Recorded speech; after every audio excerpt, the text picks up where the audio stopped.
Most of us do the same thing when something breaks. We throw it away. But today in Southam we're doing something very different. I'm here at the Repair Café to find out what items are being repaired, and I'm quite looking forward to it, so let's go in. This event that is organised by Adrian Beaumont is rapidly becoming a social event of the calendar. People are bringing their broken items for a new lease of life. And today's event is officially opened by Countryfile presenter Tom Heap, who's long been a champion for sustainability and reducing waste. What takes a little while is working out how to get into something. Right, welcome to the opening of the Southam Repair Café, third Saturday of every month, 11 to 1 here at the Galanos Hub. You'll be able to bring anything you want, clothing, electricals, all sorts. If it can be repaired, they can have a go at it here, and it feels so good to get your own kit repaired, not throw it away, something you've loved and something you can use again.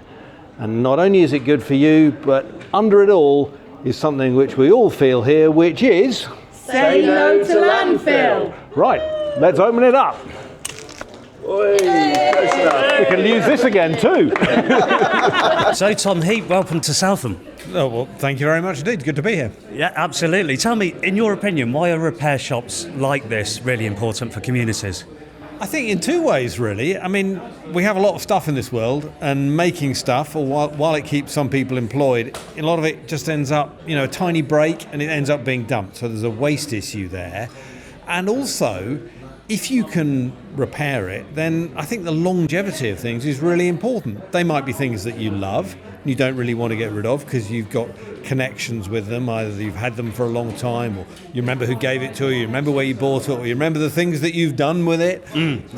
Or also, it's just cheaper to have it repaired quite often. I mean, I know buying a lot of new things, particularly electrical items, is cheap these days, but it's still generally better to repair. And also there's actually the skill and the community of people that you meet. I mean, you'll know, I guess, if you've ever repaired anything with a YouTube video and you think... Been there, done it. Yeah, you think, I did that. It is a satisfaction thing as well, isn't it? It is, but it's a real community of bringing things together. I mean, it's simple things. Like I had a coffee grinder that didn't work. I thought, why didn't it work? I took it to a local repair cafe near me, and you just think, well, that was much better than throwing it away. Because there's something a bit soul-destroying about throwing something away that, essentially it doesn't feel like it's reached the end of its life. It's got a little niggle. If we have to go to the doctor, that's not the end of our lives. We get repaired and we carry on. Oh, hopefully not, no. All right, so I'm here with Aid, one of the organisers of the Repair Café here in Southam. How are you doing today? I'm doing great, thanks, Matt. People have showed up. It's a good start. It's a good turnout. It's what you want, it's a good turnout. Yeah, it's good. And it can only get better as well. It can only get better, yeah. So the Repair Café movement started in Europe, in Holland, I believe, and it's about making sure that things can be kept out of landfill, basically, because we know that we have finite resources and we live in a throwaway society, and manufacturers are getting better at making things break early. So we're trying to sort of turn the tide back a little bit, one group at a time. So there's quite a few repair cafes all over Europe, in fact over the world now. There's a website for the repair cafes. We're listed on it as well, as Southam Repair Café. And we're at the hub at Galanos House in Southam. And what a place for it. What a great place. We've got a lovely room to work in. RBL and Galanos Hub have been instrumental in asking us here. And I used to run the Repair Café in Southam previously, prior to COVID. And it was just getting a good head of steam. We had plenty of repairers, plenty of people coming along. Everyone knew when and where it was. And of course COVID came along. So I'm delighted to have the opportunity to start again. I was going to say a real congratulations on bringing it back, because I know after COVID, the world kind of stopped for a long time, didn't it? So and we weren't sure what the rules were about being able to handle things, and even after the main event was over. So it was. It's been really lovely to. The ladies from Galanos, Lucy and Shelley, reached out to me and asked if I'd help them or give them some information. And I said, well, I'd be delighted to jump back into the organiser's seat and help get it going again. Fantastic. And then, of course, you've got Tom Heap from Countryfile here today. That was a bit of a coup, wasn't it? Yeah. No, there's a story with Tom. The reason I met Tom is because Tom had an issue with I believe it was a drill. Okay. During lockdown, he messaged me and said, "Is the repair cafe open?" I was, "No, because it's lockdown." But so he was able to drop his drill off at the top of my drive in Southam. And once he'd gone, I was able to pick it up, wipe it clean, with make sure following all regulations, and then take it apart, and we found out what was wrong with it, and I was able to fix it and give it back to Tom, and it kept me occupied during COVID. It was something nice to do, and Tom was delighted, and he's been in touch ever since. So when I asked him if he'd officially opened the cafe for us this morning, he was delighted. So I'm very grateful to him. That's really good for bringing the gravitas to the the event. It's fantastic. Hi. Okay, and I'm here with Aid and Sally, who's brought a nice little lamp here for repair. I'm going to hand you over to Aid right now, and I'll let you do the talking and find out what we're going to do with this lamp. Cheers, man. Thank you. So, Sally, tell me about the lamp. I think I just need a part put in there. It's obviously, I can't switch it on. It looks like a much treasured lamp. Do you know where it was from originally? It was from Laura Ashley, but many, many years ago. Many years. And you'd like to get it functional so that you can use it in your house? I would. I have one that's working, and I found this in the loft, and I'd like to get it repaired. Excellent. So, you've told me that there's a problem with the switch on here. Yes. Looking at it, I can see bare wires inside. I believe this bit just unscrews and should come straight off. Okay. And it looks to me very much like the original interior of this part has disappeared along with the switch that would have gone through those holes.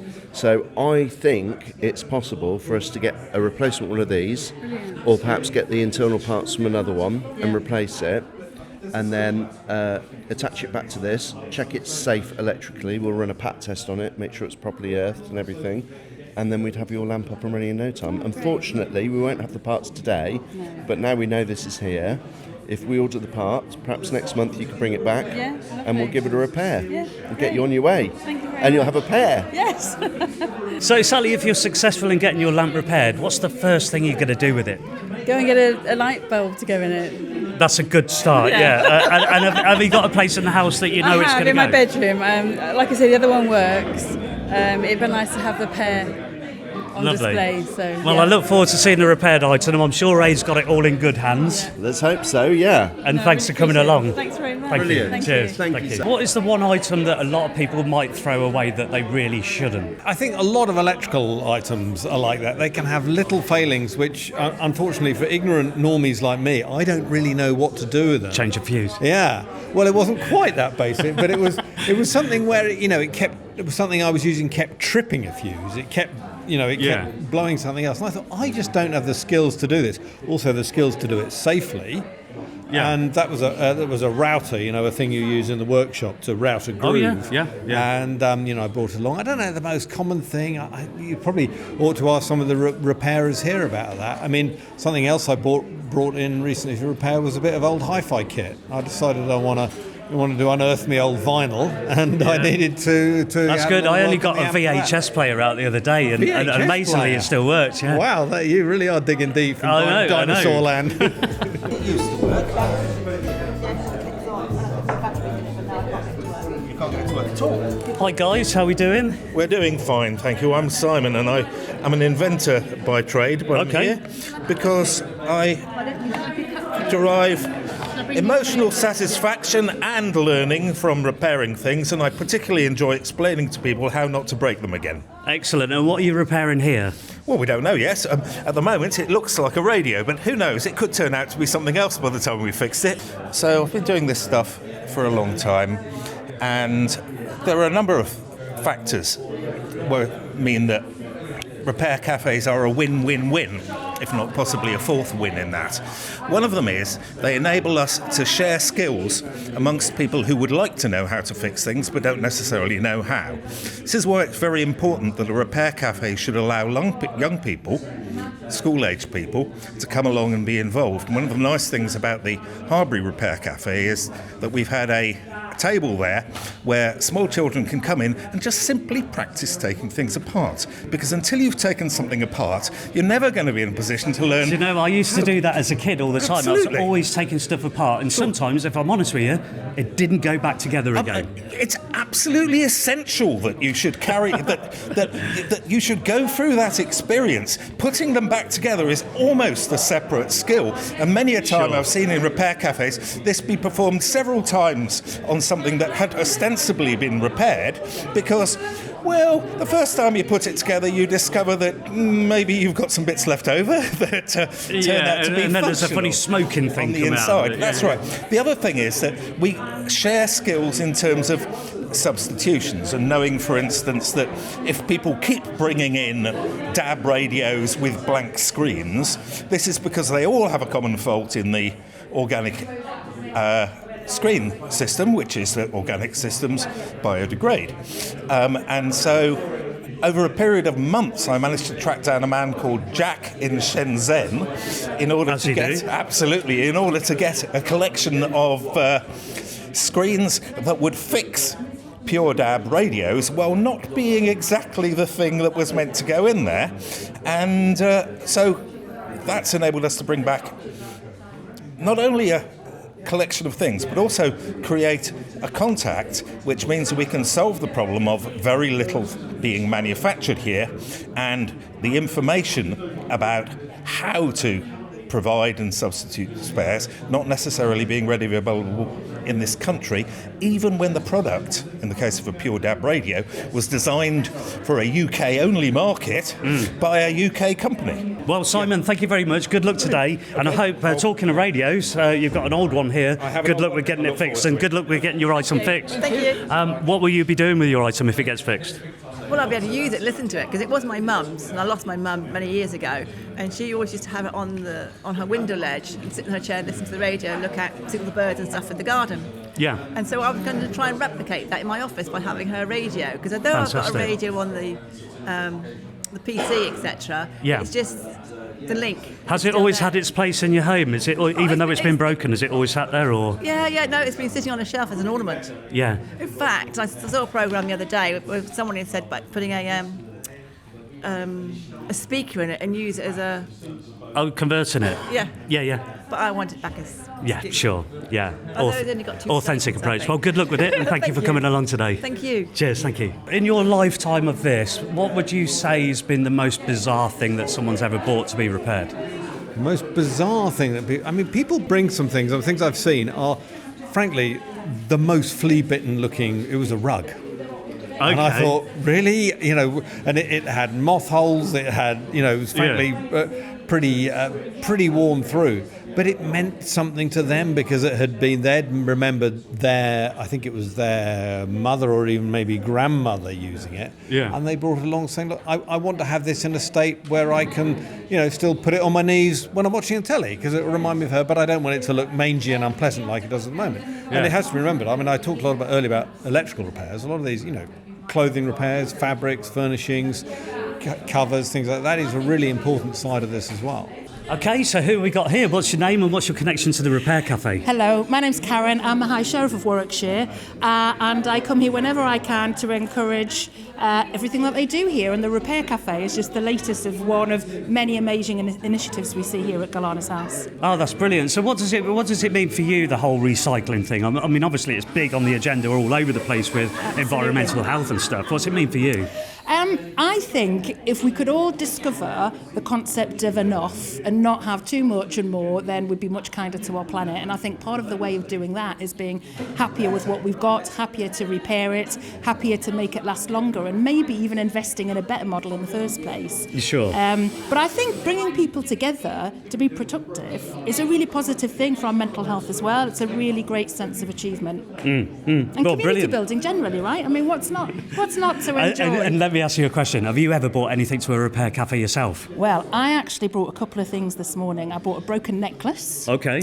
And then I've got a ribbon on a medal that's all frayed, and I thought maybe at Galanos we'll have some veterans or some insight on how to stop that ribbon fraying. Fantastic. Sounds good. Well, I look forward to seeing it. Yeah, we'll make sure you get some pictures of it, just in case we're not around at the time, but we'd love to see that. Okay, super. Thank you very much. Thank you. Cheers. Thank you.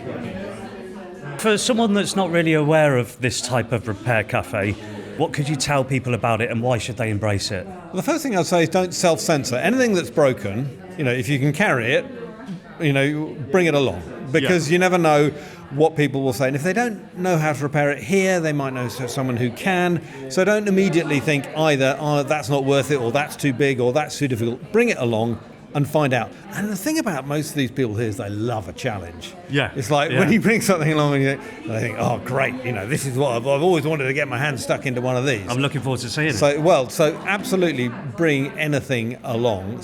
It's good for your kit and it's good for yourself.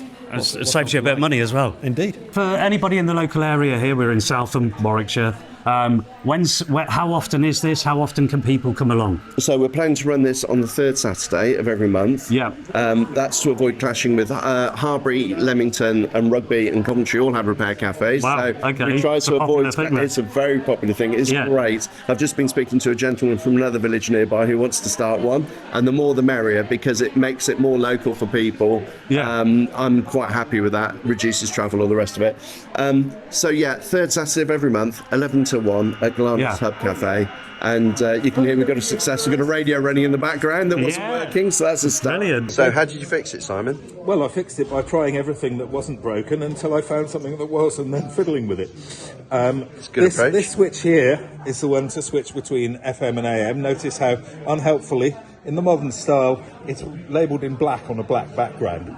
Marvellous. So what was going wrong there was the radio was constantly under the impression that it was trying to receive neither AM nor FM. Right. And now it's been coaxed back into having both of those options. I would have settled for just one, because there's not much on AM of any use these days, I think. Sadly not, which meant that I had to, having got AM to work first, I had to persevere for longer to bring FM back. We're delighted to have people bring stuff to repair. We'll have a go at pretty much anything. Obviously, we're fairly limited being an indoor space, but come the summer months, we'll have some outdoor rooms to do things like mowers. We're hoping to get someone who can do sharpening. Yeah. If you are particularly skilled with a sewing machine, we'd love to have you here, because people always need clothes repairing. And how can they get in touch with you if they want to get involved? So there's a Facebook page for Repair Café Southam, or repaircafesoutham@gmail.com, and we'll give them further information. Amazing stuff. Well, hey, thank you, Matt. Thanks for coming today. Congratulations Really on this appreciate event, and thank you. long may it continue. Thank you. Yeah. Appreciated. So there we go. Today proves that everything deserves a second chance in life. So next time something breaks, don't bin it. Bring it here to the Repair Cafe.